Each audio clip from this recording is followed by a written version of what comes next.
Hello, everyone. Thanks for tuning in to the podcast about how to measure current and voltage. Let me talk to you a little bit about what you're going to see coming up. If you have any questions, feel free to contact me, and you can look in your book on pages 302 to 305 to see a lot of this information as well.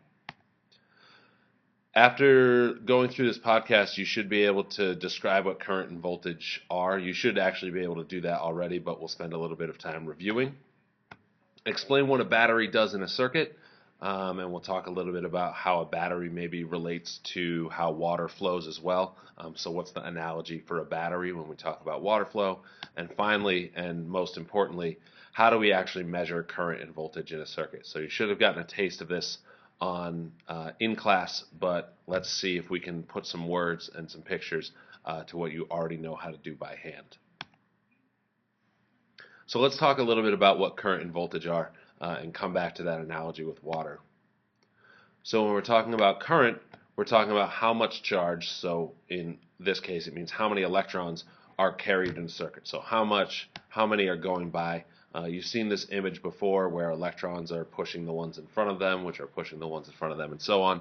And our analogy for this is that water is flowing from side to side. So molecules of water push the molecules of water in front of them, and so on.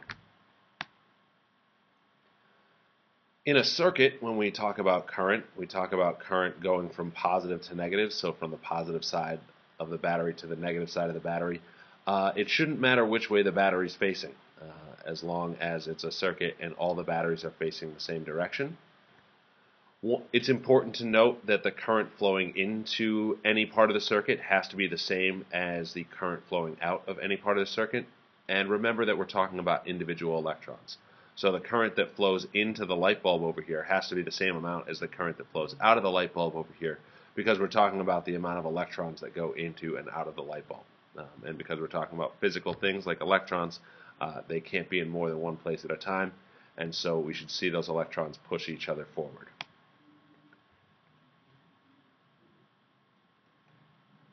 As far as voltage, remember voltage is sometimes called the potential difference, or the difference in electrical potential energy.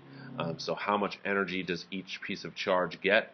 And our analogy for that is the steepness or the height of the hill that water's falling down. So how high is the waterfall? How high is that water falling from? Again, coming back to the analogy, if water is flat, then it's not going to flow anywhere because there's no difference in potential. So if you want to have water flow, you need to have a change in height. Well, the same is true for electricity. You need some sort of voltage to have electrons want to flow. You need to give them some potential energy. And the analogy here is that if you have a circuit with a light bulb and a wire, yes, there's electrons, but they're not going to be flowing in any one direction because they don't have any incentive to flow. So there's no reason for them to flow. But if you add a battery to that circuit, now electrons want to flow. They want to go from one side of the battery to the other. So you've given them some potential energy for them to want to travel through, and they'll leave from one side of the battery and travel through, enter the light bulb, do some work, and then come back to the other side of the battery. We're going to highlight this in a little bit of a larger diagram here when we talk about batteries. So if you look through, we talked a little bit before, batteries are using chemical energy to give a potential difference between two terminals. So in general, batteries are filled with two different types of chemical mixtures, some with positive ions and some with negative ions. And obviously the negative ions, the electrons, want to travel to the positive side. If you allow them a pathway to do that, the battery is going to give each particle some energy. So it's going to give energy to each electron.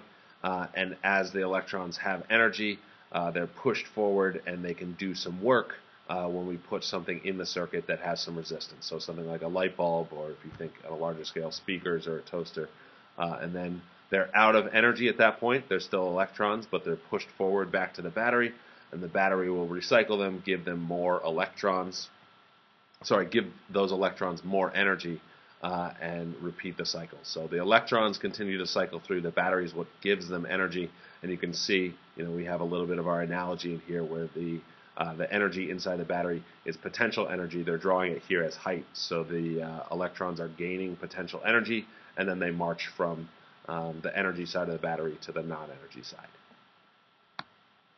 One last reminder about batteries.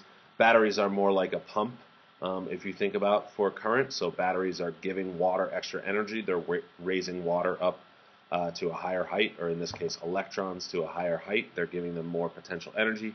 And the more batteries you use, the more potential energy you're giving. So if you have more than one battery in a circuit, then it's the sum of the voltages is your overall voltage. So you can see here there's three 1.5 volt batteries. That gets you 4.5 volts total energy. Now comes the most important part of this section, is how do we actually measure voltage and current in a circuit? And we're going to introduce the idea of multimeters, which you saw in class already. So using a multimeter, multi meaning more than one, and meter meaning measure, we use that to measure voltage, current, and resistance of objects in a circuit. As far as voltage, you're going to set the multimeters we use to where it says 20 volts DC. DC meaning direct current. That's the type of current that comes out of batteries. We'll talk more about that later on this year. And then have the red lead, which means this red wire, if you want to call it the probe, that's fine. But you have the red lead in the port that says V for volts. So that should make sense. Important to note that you can touch the probes to either side of an element to see the voltage gain or drop. So if you touch them to either side of a battery in your circuit, you should see that you're gaining voltage. So if you look here, this is a 1.5 volt battery, which means on one side of the battery to the other, an electron would gain 1.5 volts or joules per coulomb of energy from one side of the battery to the other. It's important to keep in mind that the red lead is always going to be downstream, meaning that the red lead should always be farther along than the black lead in your circuit. Reminder that voltage is the difference in potential energy. So if you have a positive voltage, that means that you're gaining energy. So you should expect your batteries to give you a positive voltage. If you have a negative voltage, that probably means you're losing energy. So anything in your circuit that is taking energy out of the circuit, something like a light bulb or a speaker, you're expecting that to have a negative voltage or a voltage drop because you're losing energy through that device. And then if there's no change in energy, you should see no volts.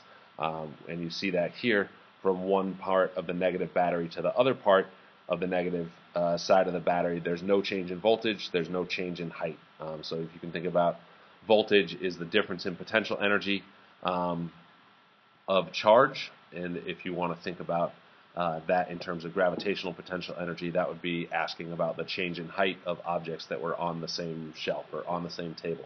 There's no change in height, so there's no change in potential energy here that we see here. As far as current, measuring current in a circuit is a little bit different. To set up the multimeter, you want to set the switch to where it says 200 milliamps, again with direct current here, so DC. 200 milliamps, we're measuring very, very small amounts of current in our circuit, and you want to change the red lead out from the V port where it was for voltage to the 10 amp port for current. So that should help you measure current in your circuit. You see down here it's switched to that A with the bar over it. That tells you that it's direct current and it's current that you're measuring. And that'll help you measure current on the scale of milliamps, which is what we're going to be using in class. Very, very small amounts of current, so thousands of amps. Again, the red lead should be downstream. And here's the big part.